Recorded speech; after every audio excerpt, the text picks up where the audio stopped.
Seja bem-vindo ao devocional diário do Teologia 24 Horas. Na nossa reflexão de hoje, inspirada no devocional do pastor Francisco Miranda, a gente vai explorar uma ideia muito poderosa: como as memórias que a gente escolhe podem, de fato, gerar movimento na nossa vida. Porque, vamos ser sinceros, muitas vezes a nossa mente se parece exatamente com isso, né? Um verdadeiro campo de batalha.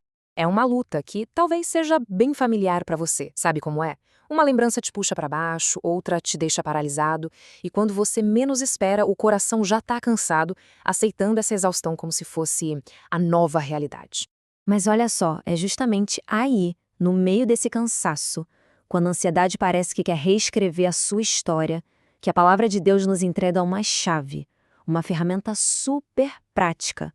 Este versículo de Lamentações, ele não é só uma poesia bonita, é uma estratégia de Deus para nossa mente. E aqui que está o pulo do gato. Presta atenção nisso.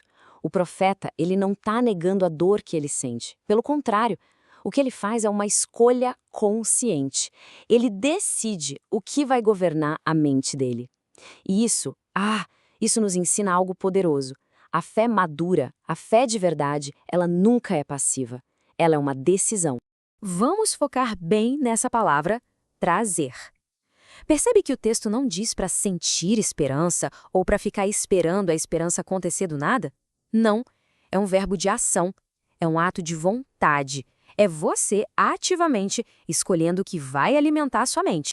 E a profundidade disso fica ainda mais clara quando a gente olha para o original. No hebraico, o verbo usado é ashiv. A ideia aqui não é só lembrar de algo por acaso, sabe? É intencionalmente recolocar algo diante de si. Pensa que incrível. É o ato de pegar as promessas de Deus e colocá-las de volta bem na sua frente, em primeiro plano na sua mente.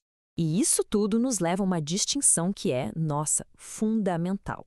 Existe uma diferença gigantesca entre simplesmente esperar e o ato de esperançar.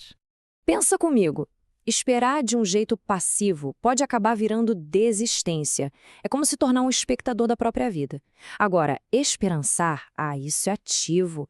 É nutrir uma expectativa cheia de confiança, uma certeza que não depende das circunstâncias, mas sim da fidelidade de Deus. No Novo Testamento, essa ideia é super reforçada. A palavra grega para esperança é eupis. Isso não tem nada a ver com um desejo vago, um quem sabe um dia. Não, é uma expectativa segura, uma verdadeira âncora para a alma que está firmada em quem Deus é. A esperança, então, deixa de ser um sentimento frágil e se torna direção. E direção gera o quê? Movimento. E olha, esse princípio de fé ativa não é nenhuma novidade, viu? A Bíblia está cheinha de homens e mulheres que viveram essa verdade na prática, no dia a dia. Pensa em Abraão, que saiu da terra dele sem nem saber para onde ia, movido só por uma promessa. Pensa em Davi, persistindo mesmo quando todo mundo desprezava. E José, que manteve a integridade dele lá na prisão quando ninguém estava vendo. E Gideão, que agiu com pouquíssimos recursos. E claro, o maior exemplo de todos, Jesus, que suportou a cruz focado na alegria que o esperava. O padrão é sempre o mesmo. Todos eles agiram com base na esperança, não nas circunstâncias.